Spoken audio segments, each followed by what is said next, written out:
Bienvenido a tu canal ingenieril IngeRover. En esta ocasión vamos a hablar de suma de fuerzas, suma de vectores. Te puedes apoyar en esta parte a un video anterior que se llama componentes de una fuerza. Tenemos tres fuerzas. Esto que hablemos se hace extensivo a cualquier vector de los que se analizan normalmente en estática y dinámica. Tenemos tres fuerzas que aquí se indican que una fuerza A es horizontal a la derecha con cierta magnitud, otra fuerza con cierto ángulo de inclinación y otra fuerza. Las fuerzas A, B y C. Y que por cierto aquí nos dan sus valores. La fuerza A es de 30 newtons hacia la derecha. La fuerza B es de 25 newtons con este ángulo con la horizontal 35 grados como aquí se indica. La fuerza C es de 40 newtons con este ángulo con la horizontal 65 grados con la horizontal. Sabemos que la resultante de estas tres fuerzas es la suma de los tres vectores. Suma de fuerzas igual a la suma de estos tres vectores fuerza y es igual a la fuerza resultante. Una manera como se puede encontrar la resultante de estas tres fuerzas es gráficamente, que al final lo vamos a comentar.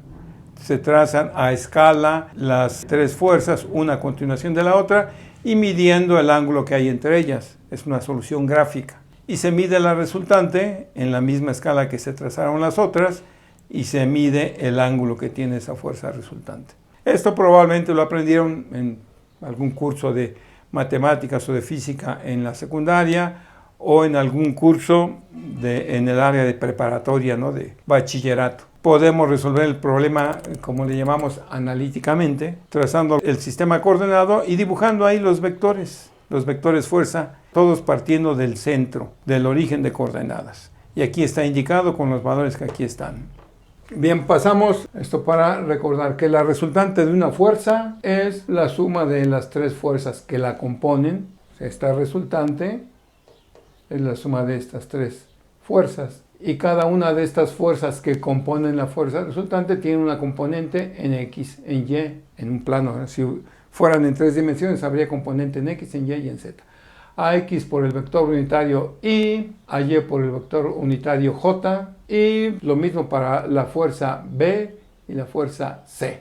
La resultante sabemos que la podemos descomponer en dos componentes según el eje X y el eje Y. Rx por el vector unitario Y, Ry por el vector unitario J, y el segundo miembro de esta igualdad lo factorizamos en los vectores unitarios Y y J.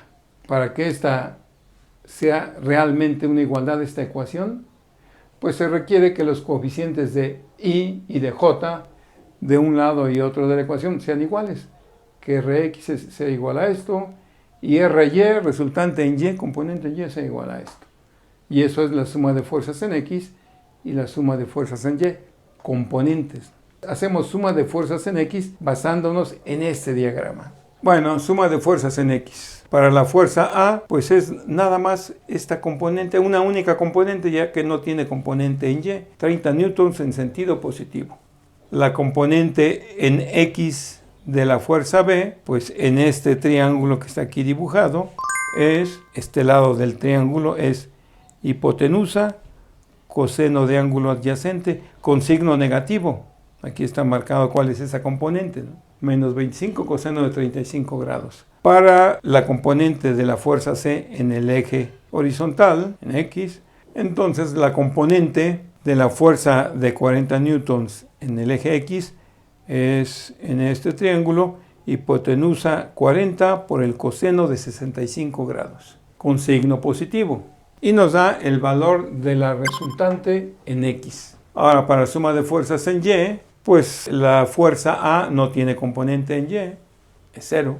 La fuerza B, su componente en Y es en sentido negativo y vale, pues obviamente aquí, hipotenusa 25 por el seno de 35 grados, con signo negativo, ¿no? 25 seno de 35 grados. La componente en Y de la fuerza C también es en sentido negativo y vale hipotenusa 40 seno de 65 grados. Y nos da este valor de la resultante o suma de fuerzas en el eje Y. Ahora, para encontrar todos los datos de esta fuerza resultante R, pues trazamos las dos componentes de la fuerza R, Rx y Y, que ya encontramos sus valores numéricos con respecto al sistema de ejes. Y los trazamos tal como están. Rx hacia la derecha de este valor, Ry hacia abajo verticalmente de este valor absoluto. El signo se le da el sentido del vector. Trazamos el paralelogramo de suma de fuerzas, donde esta diagonal pues, es la resultante. Y esa resultante en alguno de estos dos triángulos que se forman es raíz cuadrada de la suma de los cuadrados de las fuerzas componentes.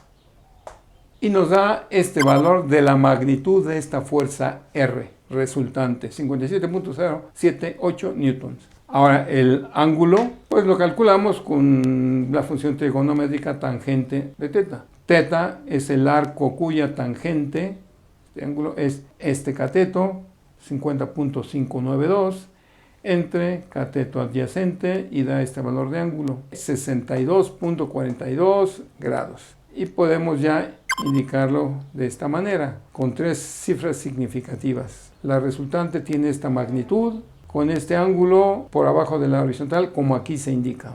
Ese sería el resultado hecho analíticamente. Si queremos realmente trazarlo gráficamente, aquí está trazado en este pizarrón, midiendo a escala la magnitud de los vectores y midiendo con un transportador los ángulos que forma cada vector con la horizontal. La escala que se usó es que una pulgada en el dibujo equivale a 10 tercios de newton en la realidad, así como se indica la escala de algún dibujo. Y en este caso, pues cada pulgada equivale a cierta fracción de newton. Se trazaron, después al final se mide esta longitud y se hace la conversión en la misma escala. Y haciendo la conversión, yo encontré en este dibujo que la resultante tiene una magnitud de 57.3 newtons.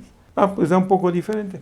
Obviamente porque aquí por la posición y por los instrumentos que se tienen, que no son muy precisos para este tamaño, pues difícilmente encontraríamos el valor exacto.